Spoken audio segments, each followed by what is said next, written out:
مراد سے بھر دینا میرا کام ہے، تو مانگتا اچھا لگتا ہے، میں دیتا اچھا لگتا ہوں۔ حبیب وَلَسَوْفَ يُعْطِيكَ رَبُّكَ فَتَرْضَىٰ، مانگ تو صحیح، تیرا رب تجھے اتنا دے گا کہ تو راضی ہو جائے گا۔ اشفا تشفع، تو شفاعت کر، اللہ تیری شفاعت کو قبول کریں گے۔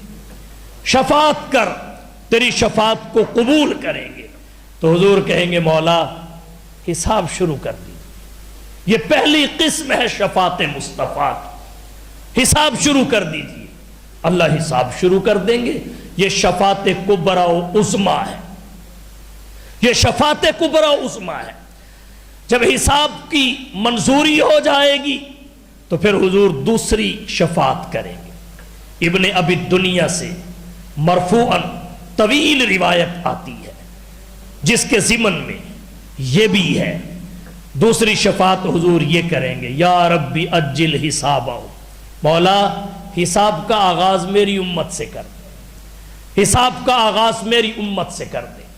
اللہ کے نبی اپنی امت کو انتظار کروانے کی تکلیف نہیں دینا چاہتے، انتظار کی زحمت سے بچانے کے لیے فرمائیں گے یا ربی اجل حسابہم، مولا ان سے حساب شروع کر دے۔ شفاعت کی تیسری قسم کیا ہے؟ حضور صلی اللہ علیہ وسلم دیکھیں گے، خلاصہ حدیث کا یہ ہے کہ نبی کی امت کے ایک گروہ کو دھکیل کر جہنم کی طرف لے جایا جا رہا ہے، دھکیل کر۔ حضور انہیں دیکھیں گے، ان کی نگاہ مصطفیٰ پہ پڑے گی تو وہ کہیں گے حضور ہماری شفاعت کیجئے، ہماری شفاعت کیجئے۔ رحمت للعالمین ان کی شفاعت کریں گے، اللہ نبی کی شفاعت کو قبول کر کے انہیں جنت میں داخل کر دیں۔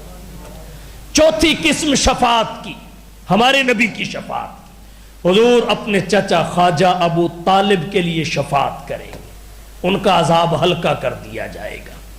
پانچویں قسم شفاعت مصطفیٰ کی کیا ہے؟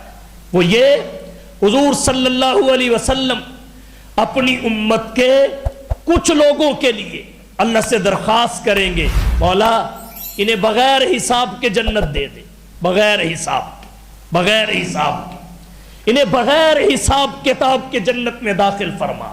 اور وہ 70,000 لوگ ہوں گے، اور ایک حدیث میں یہاں تک آتا ہے ان 70,000 میں سے ہر ایک کے ساتھ 70,000 ہوگا، گویا 70,000 کو جب 70,000 کے ساتھ ضرب دی جائے گی تو سوچئے محمد کی شفاعت کی پاور کیا ہوگی۔ اور ایک قسم نبی کی شفاعت کی یہ ہے کہ کچھ لوگ ہوں گے اہل جنت مگر ان کے اور جنت کے درمیان رکاوٹ ہوگی، نبی شفاعت کریں گے وہ رکاوٹ ختم ہو جائے گی۔ اور نبی کی شفاعت کی ایک قسم یہ ہے کہ نبی کے کچھ امتی جنت میں پہنچ گئے، نبی اللہ سے درخواست کریں گے مولا ان کا گریڈ اپ کر دے، ان کا گریڈ اپ کر دے، بلندی درجات کی شفاعت کریں گے، اللہ ان کے درجے بھی بلند کر دیں گے۔ اور آٹھویں قسم حضور کی شفاعت کی کیا ہے؟ آٹھویں قسم حضور کی شفاعت کی یہ ہے کہ نبی کی امت کے وہ گناہگار جن کا عقیدہ درست ہو، عقیدہ درست ہو، کفر اور شرک کے مرتکب نہ ہوئے، بد عقیدگی شرک تک نہ پہنچی ہو، مرتکبین کبیرہ ہو، حضور صلی اللہ علیہ وسلم ان کے لیے شفاعت کریں گے۔ اللہ نبی کی شفاعت کی برکت سے انہیں جہنم سے نکال کے جنت میں بھیج دے۔ اور یہ خلاف عدل نہیں ہے، موافق فضل ہے۔ اور بعض دوسری روایات کو ساتھ ملانے سے نامی اور 10ویں قسم ہمارے نبی کی شفاعت کی سامنے آتی ہے۔ حضور زائرین مدینہ روزے کی زیارت کرنے والے کے لیے شفاعت کریں گے، اہل مدینہ کے لیے شفاعت کریں گے۔ سیوطی نے 8 قسمیں ہمارے نبی کی شفاعت کی ذکر کی، دیگر روایات کو ساتھ ملایا جائے تو 10 قسمیں بنتی ہیں ہمارے پیغمبر کی شفاعت کی، جن میں کچھ وہ ہیں جو فقط حضور کے لیے ہیں، آپ کے ساتھ دوسرا کوئی شریک نہیں ہے، کچھ وہ ہیں جو حضور کے لیے بھی ہیں، حضور کے علاوہ دیگر بھی ان میں شریک ہے۔ بہرحال شفاعت کی جو سب سے بڑی قسم ہے جسے شفاعت کبریٰ کہا جاتا ہے، وہ اللہ نے اپنے حبیب کے دامن میں ڈال دی اور فرمایا انا اعطیناک الکوثر، اے حبیب باقیوں کی جو شفاعت ہے وہ شفاعت ہے، اور جو تجھے ملنے والی شفاعت ہے وہ شفاعت بھی کوثر ہے۔ ہم نے آپ کو کوثر عطا کیا۔ یہاں ایک بات اور شامل کرنا چاہوں گا، وہ یہ، حضور صلی اللہ علیہ وسلم کو شافی محشر کا لقب عطا ہوا، شافی محشر کا، کیونکہ آپ فرماتے ہیں انا اول شافع و مشفع، میں سب سے پہلے شفاعت کروں گا اور اللہ میری شفاعت کو قبول کریں گے۔ یہاں سے شافی محشر کا لقب مستفاد ہے۔ ایک بات ذہن میں رکھیے، انسان کے نام دو قسم کے ہوتے ہیں، ناموں کی دو قسمیں ہیں، نمبر ایک ذاتی نام، نمبر دو صفاتی نام۔ آپ مثال سے سمجھ لیں، مثال اس کی یوں سمجھیں، ایک بچے کا ذاتی نام زید ہے، اب اس بچے میں کوئی خوبی صفت اور کمال ظاہر نہیں ہوا، اس کی ذات پر دلالت کرنے کے لیے جو نام رکھا گیا زید، وہ اس کا ذاتی نام کہلائے گا۔ صفاتی نام کسے کہتے ہیں؟ پھر زید میں کچھ خوبیاں پیدا ہونا شروع ہو گئی، وہ خوبیاں مکمل ہو گئی، تو پھر ایک خوبی ایک صفت کو ظاہر کرے گی، ایک صفاتی نام کو وجود بخشے گی، ایک صفاتی نام کو جنم دے گی۔ مثال کے طور پہ زید نے قرآن حفظ کر لیا، اب اس کو حافظ زید کہیں گے۔ پھر اس نے درس نظامی کر لیا، پھر اس کو مولانا زید کہیں گے۔ پھر اس نے تخصص فی الفقہ کر لیا، پھر اس کو مفتی زید کہیں گے۔ پھر یہ ڈاکٹر بن گیا، میڈیکل کی ڈگری حاصل کر لی، اسے ڈاکٹر زید کہیں گے۔ حافظ، قاری، عالم، ڈاکٹر، یہ سب اس کے صفاتی نام ہیں۔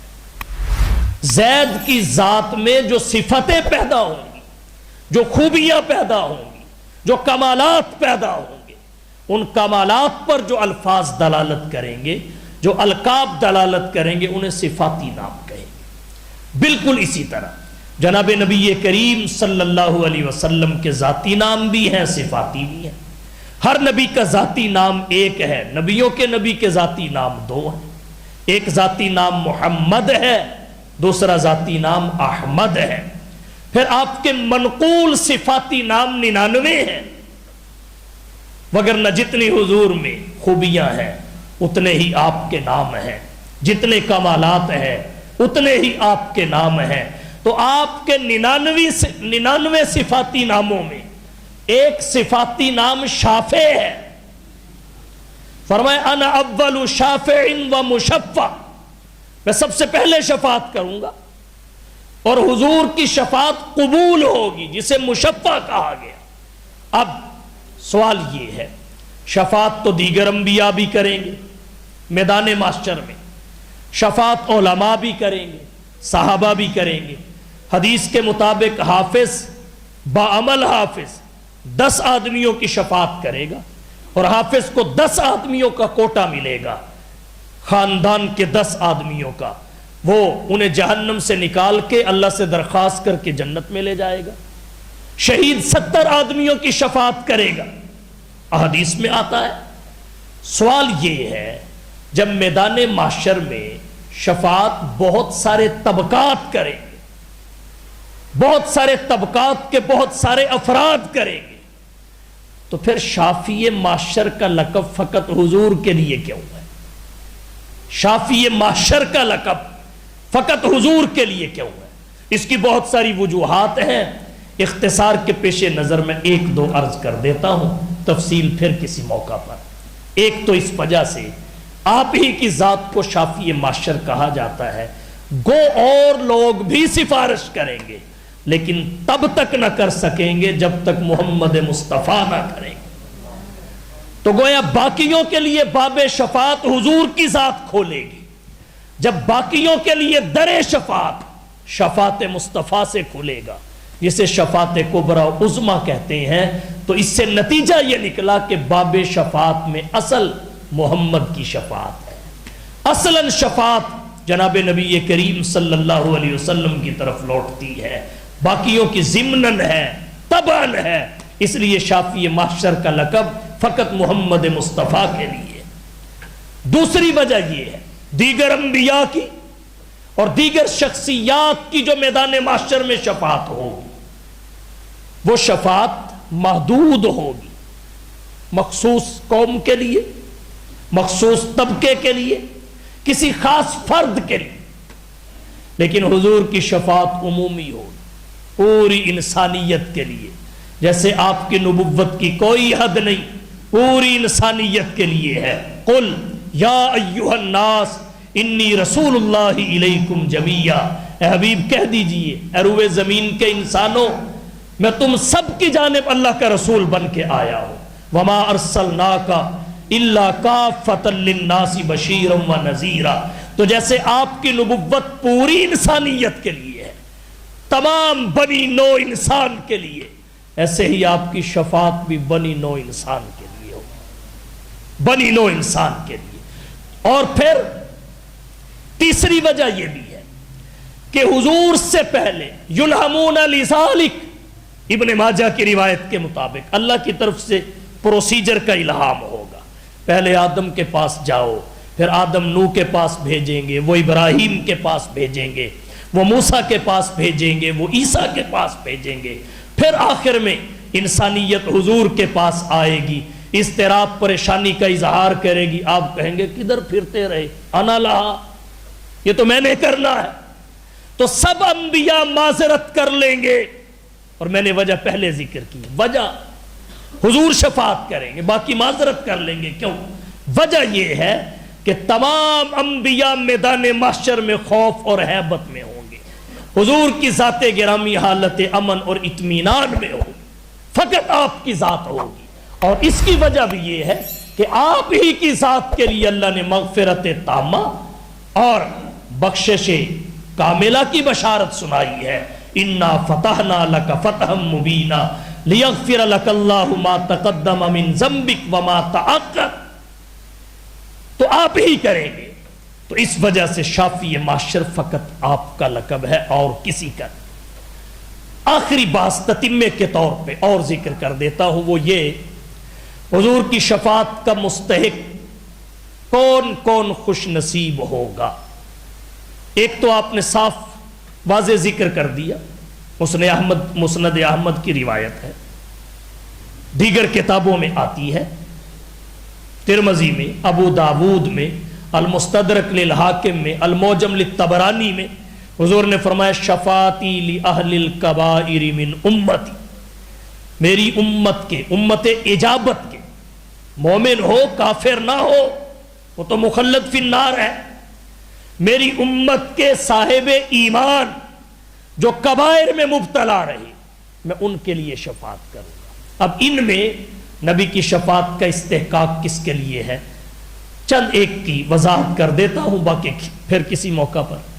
حضور صلی اللہ علیہ وسلم نے فرمایا شفاعت میری کس کے لیے ہوگی، من زار قبری وجبت لہو شفاعتی، جو میری قبر کا دیدار کرے گا اس کے لیے میری شفاعت لازم ہو جائے گی۔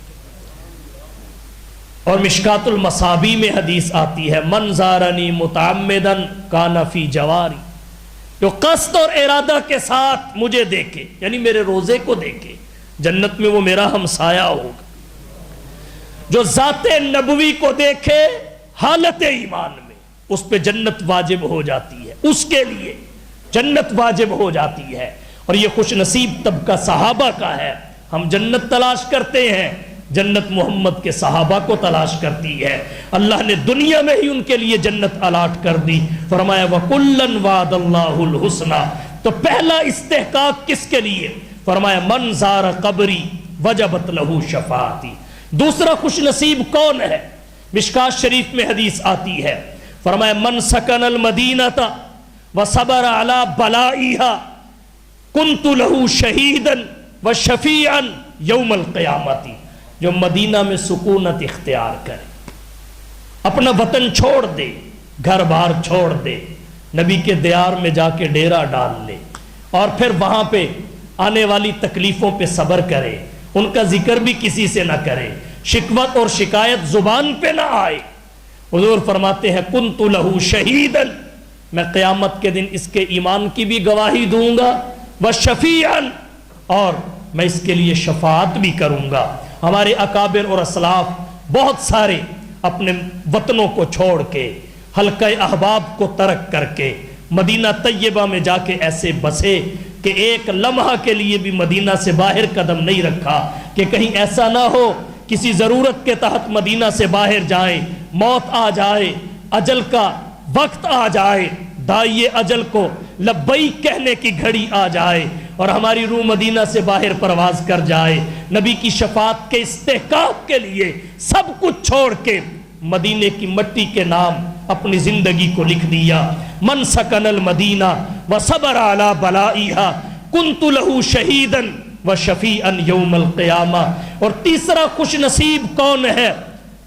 صاحب ہدایہ نے ہدایہ شریف جلد اول میں کتاب الصلاۃ میں ایک حدیث ذکر کی حوالے کے ساتھ، غالباً اس کے الفاظ یہ ہیں، حضور نے فرمایا من ترک اربعا قبل الظہر لم تنلہ شفاعتی، جو ظہر سے پہلے کی 4 سنتوں کو ترک کرے گا میں محمد کی شفاعت کو حاصل نہیں کر سکے گا، اسے میری شفاعت حاصل نہیں ہوگی۔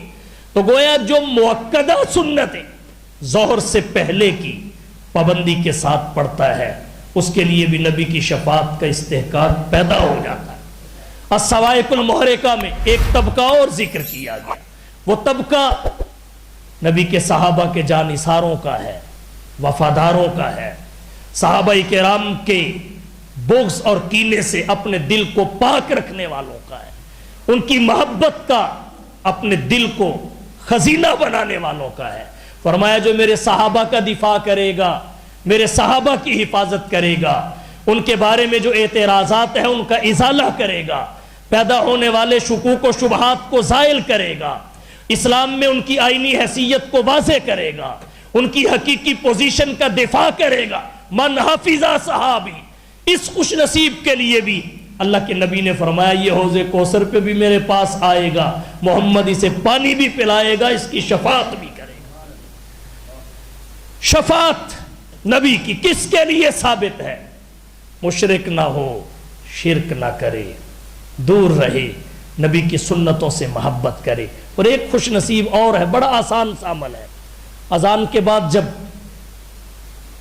دعائے وسیلہ پڑھی جائے، دعائے وسیلہ، اس میں حضور کے لیے ہم مقام محمود مانگتے ہیں، تو نبی کی جانب سے اشارہ یہ ہے جو میرے لیے مقام محمود مانگے گا یہ شفاعت ہی تو ہے، اس کے لیے نبی کی شفاعت ثابت ہو جائے گی۔ اور حضور نے پوری زندگی ہمارے لیے مانگا ہے، آپ تو بخشے بخشائے تھے، ہمارے لیے مانگا ہے، لیکن ہمیں یہ کہا ہے کہ تم میرے لیے اللہ سے مقام محمود مانگنا، اور دعائے وسیلہ میں اسی کی درخواست ہے۔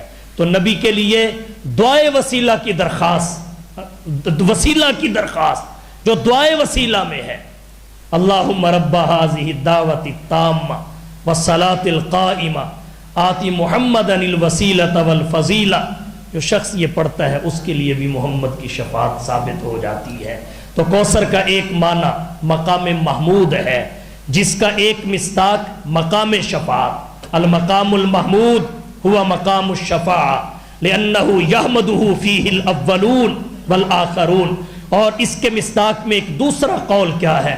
نبی کے امتیازات جو پروردگار قیامت کے دن روز روشن کی طرح واضح کر دیں گے، نبی کی خدمات جنہیں ہر کوئی کھلی آنکھوں سے دیکھ لے گا، نبی کے محاسن و محامد جن کی بنا پہ خالق اور مخلوق سب نبی کی تعریف کریں گے۔ اور تیسرا مصداق بخاری شریف کی روایت میں حضور نے خود فرمایا مقام محمود سے مراد مقام شفاعت ہے، مقام محمود سے مراد شفاعت ہے، اور شفاعت سے مراد شفاعت کبریٰ ہے۔ اور اس کے تحت جو ضمنی ابحاث تھی میں نے ذکر کی، تو اللہ نے اپنے نبی کو تسلی کے طور پہ کہا انا اعطیناک الکوثر، اے حبیب ہم نے تجھے کوثر، مقام محمود یعنی امتیازات، خدمات، محاسن و محامد اور عظمی و کبریٰ شفاعت عطا کی۔ نرینہ اولاد حکمت کے تحت لی، کوثر تسلی کے تحت دیا۔ ہر نبی کی شفاعت شفاعت ہے، تیری شفاعت بھی کوثر ہے۔ وآخر دعوانا ان الحمدللہ رب العالمین۔